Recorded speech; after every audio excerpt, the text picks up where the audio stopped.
Noi non abbiamo paura di fallire, di essere inadeguati, abbiamo paura di riuscire.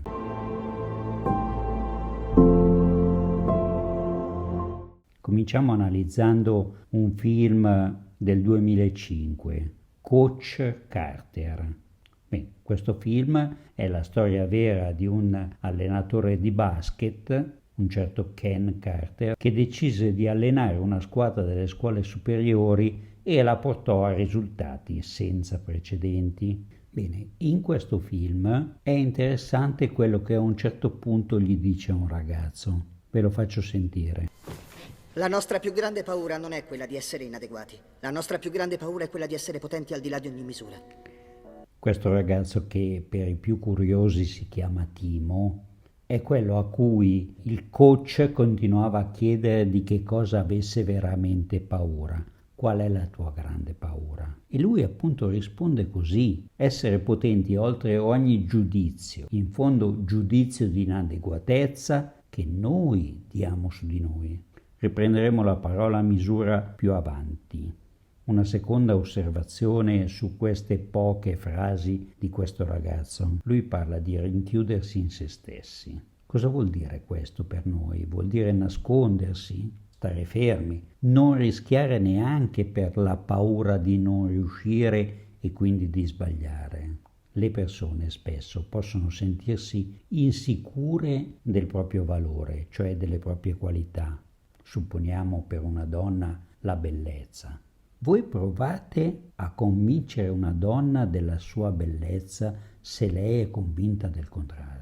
Non ci riuscite. Se una donna è convinta di non essere bella, non c'è niente da fare. La sottolineatura va sulla parola convinzione. Un uomo può essere insicuro delle proprie qualità, non valgo abbastanza, non sono abbastanza intelligente per lei, non le piaccio. Per dirla con una metafora, è come essere convinti di essere una 500 e quindi di non poter mai stare a confronto con una Ferrari. Se sei una 500, vivi da 500, ti muovi in mezzo agli altri come una 500, non stai dove ci sono le Ferrari. Perché? Hai paura di sfigurare, di non essere all'altezza, di non essere abbastanza rombante, per così dire. Questo ovviamente porta all'autosabotaggio. Se sei convinto di non essere all'altezza, sei una 500 appunto, non ci provi nemmeno. Cerchi delle situazioni, delle relazioni, delle persone che siano come te,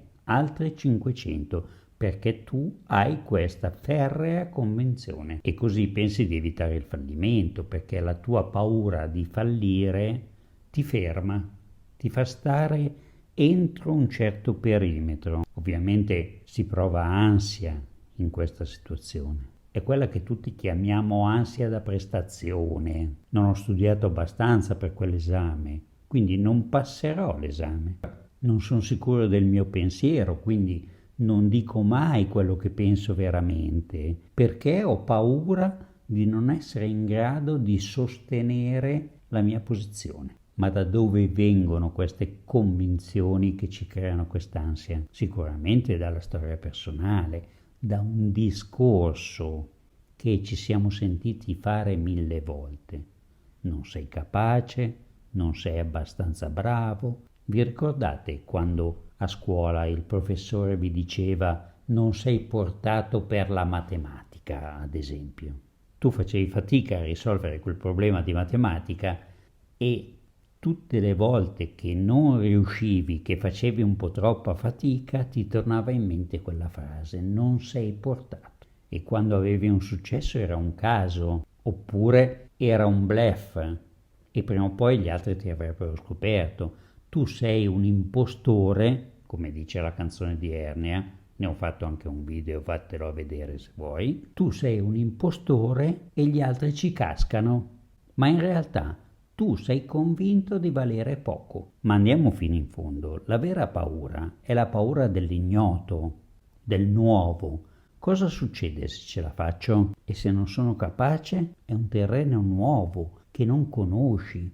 Questo ti fa paura. Se lei mi dice di sì, e questa è la paura, perché poi scoprirà che in realtà io non sono finisci tu la frase come vuoi. Tu pensi di essere un falso, un bluff. La paura di riuscire è la nostra vera angoscia, quella che sta sotto l'ansia. La nostra vera angoscia è superare una specie di linea immaginaria che è tracciata nel pavimento del nostro pensiero. E per noi è un muro, è solo una linea, ma non devi superarla. Ecco, questo non devi è il discorso del superio. Ho fatto un video sul superio che ti puoi andare a vedere. Finisco raccontandovi un dettaglio di una seduta con una mia paziente che già vedo da parecchio tempo. Questa paziente mi diceva che lei era spaventata perché non era spaventata. Pensateci un attimo. Si era spaventata perché aveva un appuntamento importante per una cosa di lavoro e lei non era spaventata. E dice: ma come? Non mi riconosco, non sono spaventata, non sono preoccupata, non mi viene il dolore allo stomaco che mi veniva di solito, ma cosa mi succede? Le succede che sta venendo fuori la sua potenzialità, cioè quello che è possibile che lei faccia, le qualità che ci sono nella sua persona. È un progresso dell'analisi questo, perché nella sua abitudine mentale lei è sempre stata convinta che certe cose non sarebbe mai riuscita a farle. Adesso vede che ci sta riuscendo e dice: ma come? Ma sono veramente io? Sì, è veramente lei. Lacan, Jacques Lacan, diceva: tale è la prospettiva del nostro potenziale che subito ci spaventiamo e ci ritraiamo. Allora, che cosa permette di superare questa paura? L'unica cosa veramente seria che puoi fare è lavorare su di te attraverso un'analisi, come sta facendo la mia paziente, cioè percorrere quella strada di ricerca di tutte le tue convinzioni e lentamente accorgerti che questi sono solo giudizi che qualcuno ha costruito nella tua persona, ma che non sono te.